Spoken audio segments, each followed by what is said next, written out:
बिस्मिल्लाहिर्रहमानिर्रहीम। कुरान पाक की सूरह निसा में की आयत नंबर 35 और 34 में फरमाने इलाही, बेशक अल्लाह ताला सबसे जलीलुल क़द्र है। अगर तुमको मालूम हो कि मियाँ बीवी में अनबन है तो एक मुनसिफ मर्द के ख़ानदान से और एक मुनसिफ औरत के ख़ानदान से मुकर्रर करो। वो अगर सुलह कर देनी चाहे तो अल्लाह इनमें मुवाफ़क़त पैदा फरमा दे। बेशक अल्लाह ताला सब बातों का जानने वाला है। अस्सलाम वालेकुम, मैं miss Amina Javed, educational classes for all.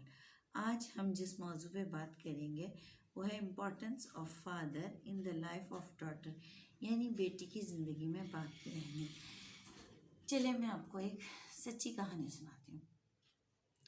एक खातून नहायत खूबसूरत, दीनदार और नेक आदात की मालिक थी, मगर उनको अल्लाह ताला ने सब कुछ दिया था, मगर वो सिर्फ 2 महीने खुश रहती थी, क्योंकि इनके घर में इनकी नंद की चलती और नंद साहिबा को सबसे ज़्यादा सुकून तब मिलता था जब भैया भाभी की खबर लेते, और ज़्यादा खुशी उन्हें तब होती कि जब बात मार पिटाई तक पहुंच जाती।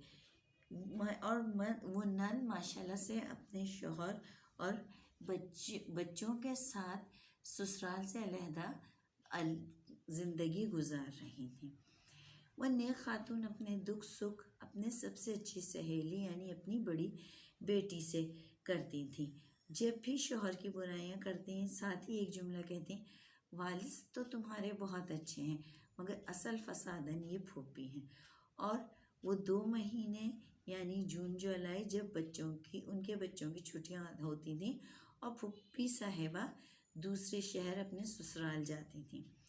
इन नेक दिल खातून की लड़की जब बड़ी हुई वो एक समझदार पढ़ी लिखी लड़की बनी और फिर उस बच्ची की शादी हो गई। शादी के बाद माशाल्लाह से अल्लाह ताला ने उसे बहुत खुशियाँ दी और उसका एक बेटा जो कि माशाल्लाह जवान हो चुका और नहायत शानदार और कामयाब नौजवान है। इस लड़की का शौहर और बच्चा अपनी माँ और बीवी से बहुत खुश हैं और अल्लाह इन्हें खुशियाँ दे और हमेशा खुश रखे, आमीन। अब एक और खातून का किस्सा सुने। उनकी शादी हुई, शादी के 2 साल बाद ही अलहदगी हो गई। वजह बनी उनकी ज़बान और वो जहेज़ जो कि उन्हें दिया गया था। उनके भी एक बेटी थी, वो अपनी बेटी को लेकर आ गई अपने मैके। फिर उन्होंने अपनी बेटी की तरबियत करी। अब वो जो बच्ची वो भी पढ़ी लिखी नहायत अच्छी लड़की बनी, पढ़ी लिखी समझदार, और फिर उन्होंने उस बच्ची की शादी कर दी। मगर वो बच्ची सिर्फ 3 साल तक रही और वो भी अपनी माँ की तरह अलहदी यानी डिवोर्स हो गई उनमें भी, और वो अपनी माँ के पास दोबारा गए। अब आपसे अगर मैं ये पूछूं कि आप क्या समझते हैं इन दोनों किस्सों से, क्या यही जो मिसल मशहूर है कि जैसी किस्मत माँ की होती है वैसी बेटी की? अगर आपकी सोच ये है तो बिल्कुल गलत, क्योंकि माहिरीन नफ्सियात के मुताबिक किसी भी लड़की की ज़िंदगी में सबसे पहला मर्द जिससे उसका ताल्लुक़ बनता है वो है उसका बाप, और जितना ज़्यादा बेटी बाप से प्यार करती है उससे भी ज़्यादा बाप बेटी से प्यार करता है। जब बच्ची अपने माँ बाप के ताल्लुक़ को देखती है तो वही इसके मुस्तक़बिल में काम आता है। अब जैसे मैंने आपको बताया पहले किस्से में कि वो लड़की यानी बेटी ने देखा कि उसके वालिद अच्छे इंसान हैं और वालिदा भी खुश हैं, दरमियान में दूसरे लोगों की फितना अंगेज़ी से मसाइल पैदा होते हैं। कसूरवार वालिद नहीं है, क्योंकि वालिद एक इंसान है जो कि गलत और सही का मुरक्कब होता है। इससे वो एक अच्छी बीवी और एक अच्छी माँ साबित हुई और उसने माशाल्लाह से ससुराली रिश्ते भी बहुत बेहतरीन तरीक़े से निभाए और निभा रही है। और दूसरी के नज़दीक तमाम तर कसूरवार बाप था, इसी वजह से उसने कभी भी अपने शौहर और ससुराल को किसी काबिल न समझा और आखिर में उसकी ज़िंदगी नाकाम रही। हदीस मुबारक है कि नबी सल्लल्लाहु अलैहि वसल्लम ने फरमाया, जिसके 3 लड़कियां या 3 बहनें हों या 2 लड़कियां 2 बहनें हों, वो इन्हें अदब सिखाए और इनके साथ अच्छा सलूक करे तो और इनकी शादी करे तो इसको जन्नत मिलेगी। हम सब जानते हैं कि नबी सल्लल्लाहु अलैहि वसल्लम अपनी बेटी हज़रत फ़ातिमा रज़ी अल्लाह ताला अन्हा से कितना प्यार करते थे, और जो बाप की मोहब्बत बेटी के लिए होती है वो सुन्नत रसूल को पूरा करती है। इसी तरह अगर हम देखें कि ये बात बिल्कुल गलत है जो ये कहा जाता है कि बाप बेटी की मोहब्बत में कि बेटी ज़्यादा मोहब्बत करती, नहीं, बाप बहुत ज़्यादा मोहब्बत करते हैं। और जो बाप होते हैं वो सिर्फ एक दिन के लिए नहीं होते कि एक दिन आप याद कर लें फादर्स डे पे, नहीं, वो तो हमें दिन रात उनके लिए दुआ करनी चाहिए कि अल्लाह उन्हें सेहत और तंदुरुस्ती दे। अब मैं आपको अपने उस्ताद साहब का एक फरमान बताती हूँ कि मेरे उस्ताद हैं, वो फरमाते हैं कि आपके ख़िलाफ़ आपके घर में एक फ़ौज तैयार हो रही होती है, यानी बीवी बच्चों को जो कहती है, जो भी बातें करती है, और बुढ़ापे में वो फ़ौज आपके लिए एक्टिव या हरकत में आती है। ये बात सही है, मगर 100% मैं ऐसे नहीं कहूँगी, क्योंकि हमारी कौम की जो माएँ इस तरह करती हैं, वो पहला जुल्म तो अपने बच्चों पर और दूसरा जुल्म एक ऐसे शख्स पे करती हैं जिसको नहायत मिन्नतों, मुशक्क़त और मोहब्बत के साथ उसके वालिदैन उसके लिए चुनते हैं। और फिर उसके बाद उनके लिए, क्योंकि वालिदैन हर लड़की के लिए उस बेहतरीन ही चाहते हैं। मेरा अपनी तमाम शादीशुदा बहनों और माओं से एक सवाल है, बशर्त ये कि आप इसका जवाब बिल्कुल ईमानदारी से दें कि आप बिल्कुल परफेक्ट हैं, आप में कोई कमी नहीं है, आपको गुस्सा नहीं आता या आप लड़ती नहीं हैं, ऐसा नहीं है ना, क्योंकि कमी तो हर एक में होती है। अब इसी तरह एक ऐसा शख्स जो कि आपकी केयर करता है, आपका ख्याल रखता है, वो खुद भी इज्जत करता है, और ना सिर्फ खुद करता है बल्कि दूसरों से भी करवाता है, दुख में सुख में वो आपके साथ खड़ा है।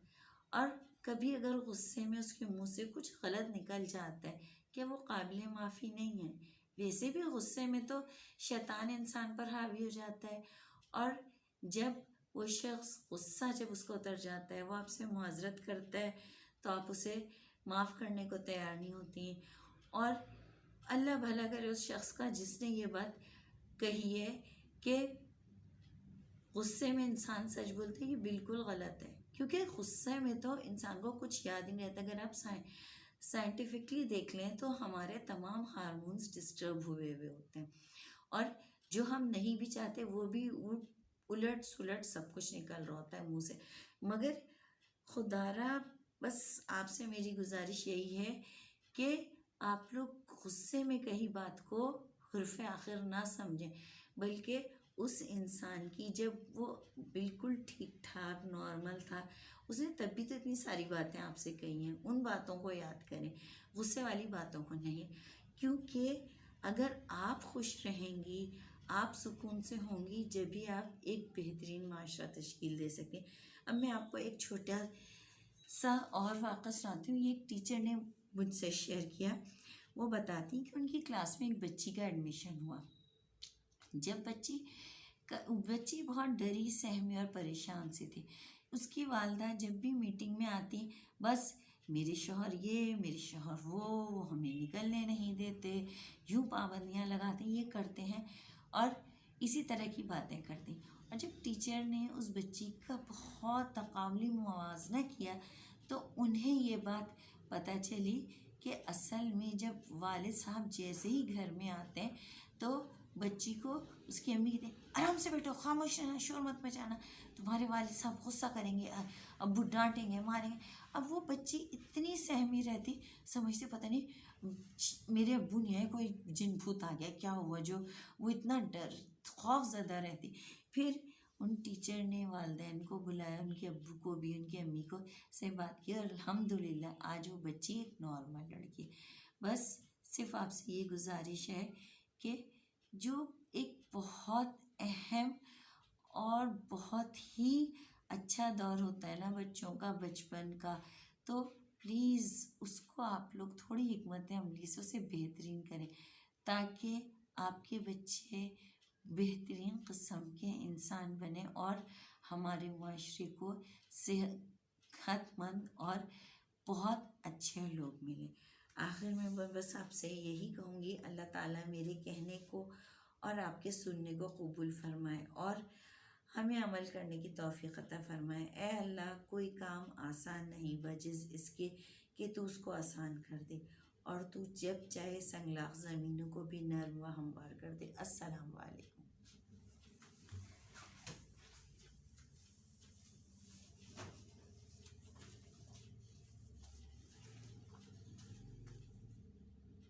बिस्मिल्लाहिर्रहमानिर्रहीम। कुरान पाक की सूरह निसा में की आयत नंबर 35 और 34 में फरमाने इलाही, बेशक अल्लाह ताला सबसे जलीलुल क़द्र है।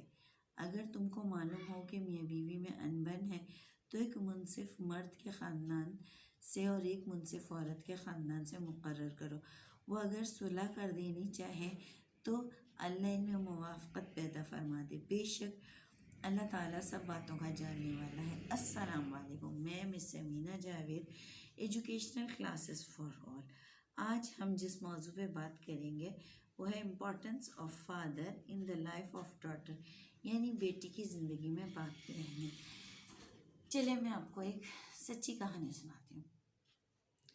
एक खातून नहायत खूबसूरत, दीनदार और नेक आदात की मालिक थी, मगर उनको अल्लाह ताला ने सब कुछ दिया था, मगर वो सिर्फ 2 महीने खुश रहती थीं, क्योंकि इनके घर में इनकी नंद की चलती, और नंद साहिबा को सबसे ज़्यादा सुकून तब मिलता था जब भैया भाभी की खबर लेते, और ज़्यादा खुशी उन्हें तब होती कि जब बात मार पिटाई तक पहुंच जाती।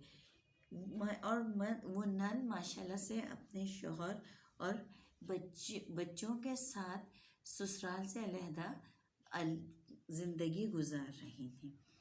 वह नेक खातून अपने दुख सुख अपने सबसे अच्छी सहेली यानी अपनी बड़ी बेटी से करती थी।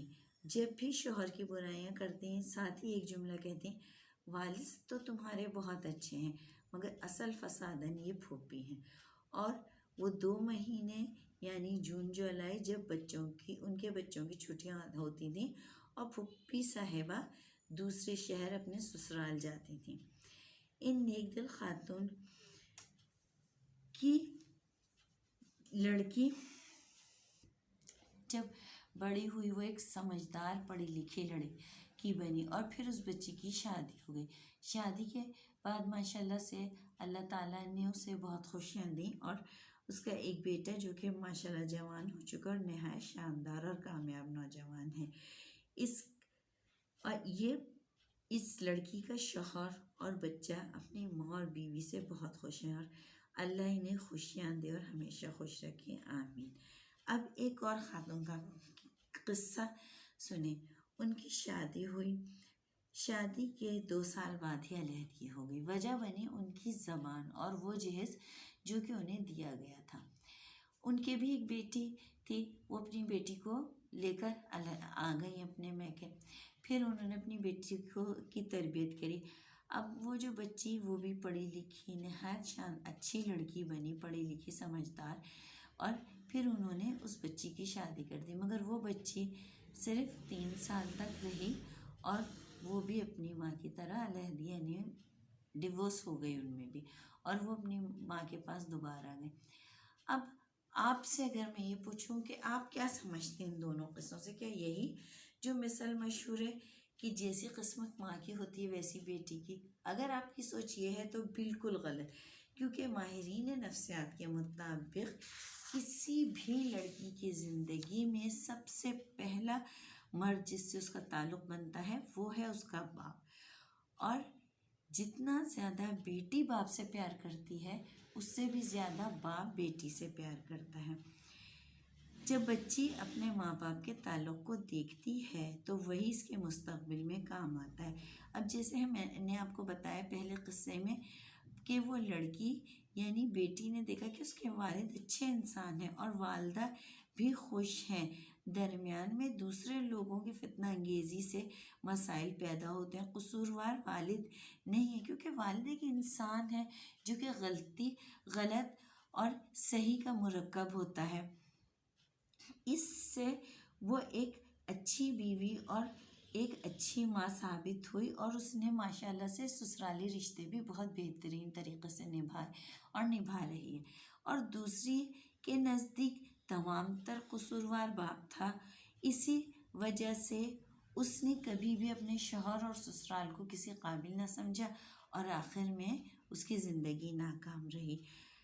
हदीस मुबारक है कि नबी सल्लल्लाहु अलैहि वसल्लम ने फरमाया, जिसके 3 लड़कियां या 3 बहनें हों या 2 लड़कियां या 2 बहनें हों, वो इन्हें अदब सिखाए और इनके साथ अच्छा सलूक करे और इनकी शादी करे तो इसको जन्नत मिलेगी।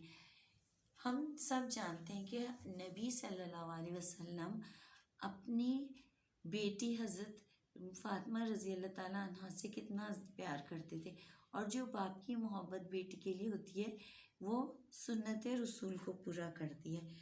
इसी तरह अगर हम देखें कि ये बात बिल्कुल गलत है जो ये कहा जाता है कि बाप बेटी की मोहब्बत में कि बेटी ज़्यादा मोहब्बत करती, नहीं, बाप बहुत ज़्यादा मोहब्बत करते हैं। और जो बाप होते हैं वो सिर्फ एक दिन के लिए नहीं होते कि एक दिन आप याद कर लें फादर्स डे पे, नहीं, वो तो हमें दिन रात उनके लिए दुआ करनी चाहिए कि अल्लाह उन्हें सेहत और तंदुरुस्ती दे। अब मैं आपको अपने उस्ताद साहब का एक फरमान बताती हूँ कि मेरे उस्ताद हैं, वो फरमाते हैं कि आपके ख़िलाफ़ आपके घर में एक फ़ौज तैयार हो रही होती है, यानी बीवी बच्चों को जो कहती है, जो भी बातें करती है, और बुढ़ापे में वो फ़ौज आपके लिए एक्टिव या हरकत में आती है। ये बात सही है, मगर 100% मैं ऐसे नहीं कहूँगी, क्योंकि हमारी कौम की जो माएँ इस तरह करती हैं, वो पहला जुल्म तो अपने बच्चों पर और दूसरा जुल्म एक ऐसे शख्स पे करती हैं जिसको नहायत मिन्नतों, मुशक्क़त और मोहब्बत के साथ उसके वालिदैन उसके लिए चुनते हैं। और फिर उसके बाद उनके लिए, क्योंकि वालिदैन हर लड़की के लिए उस बेहतरीन ही चाहते हैं। मेरा अपनी तमाम शादीशुदा बहनों और माँओं से एक सवाल है, बशर्त ये कि आप इसका जवाब बिल्कुल ईमानदारी से दें। क्या आप बिल्कुल परफेक्ट हैं, आप में कोई कमी नहीं है, आपको गुस्सा नहीं आता या आप लड़ती नहीं हैं? ऐसा नहीं है ना, क्योंकि कमी तो हर एक में होती है। अब इसी तरह एक ऐसा शख्स जो कि आपकी केयर करता है, आपका ख्याल रखता है, वो खुद भी इज्जत करता है और ना सिर्फ खुद करता है बल्कि दूसरों से भी करवाता है। दुख में सुख में वो आपके साथ खड़ा है। और कभी अगर गुस्से में उसके मुंह से कुछ गलत निकल जाता है कि वो काबिल माफ़ी नहीं है। वैसे भी गुस्से में तो शैतान इंसान पर हावी हो जाता है, और जब वो शख्स गुस्सा जब उसको उतर जाता है, वो आपसे मुआज़रत करता है तो आप उसे माफ़ करने को तैयार नहीं होती। और अल्लाह भला करे उस शख्स का जिसने ये बात कही है कि गुस्से में इंसान सच बोलते हैं, ये बिल्कुल गलत है, क्योंकि गुस्से में तो इंसान को कुछ याद ही नहीं रहता। अगर आप साइंटिफिकली देख लें तो हमारे तमाम हार्मोन्स डिस्टर्ब हुए होते हैं और जो हम नहीं भी चाहते वो भी उलट सुलट सब कुछ निकल रहा होता है मुंह से। मगर खुदारा बस आपसे मेरी गुजारिश यही है कि आप लोग गुस्से में कही बात को हुर्फ़े आखिर ना समझें, बल्कि उस इंसान की जब वो बिल्कुल ठीक ठाक नॉर्मल था, उसने तभी तो इतनी सारी बातें आपसे कही हैं, उन बातों को याद करें, गुस्से वाली बातों को नहीं। क्योंकि अगर आप खुश रहेंगी, आप सुकून से होंगी, जब भी आप एक बेहतरीन माशरा तश्कील दे सकते हैं। अब मैं आपको एक छोटा सा और वाक़या सुनाती हूँ। ये एक टीचर ने मुझसे शेयर किया।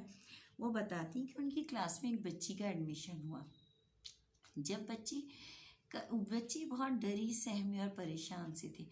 उसकी वालदा जब भी मीटिंग में आती, बस मेरे शौहर ये, मेरे शौहर वो हमें निकलने नहीं देते, यूँ पाबंदियाँ लगाते हैं, ये करते हैं, और इसी तरह की बातें करती। और जब टीचर ने उस बच्ची का बहुत तकाबली मुआवजा किया तो उन्हें ये बात पता चली कि असल में जब वालिद साहब जैसे ही घर में आते हैं तो बच्ची को उसकी अम्मी कहती है, आराम से बैठो, खामोश रहना, शोर मत मचाना, तुम्हारे वालिद साहब गुस्सा करेंगे, अब्बू डांटेंगे, मारेंगे।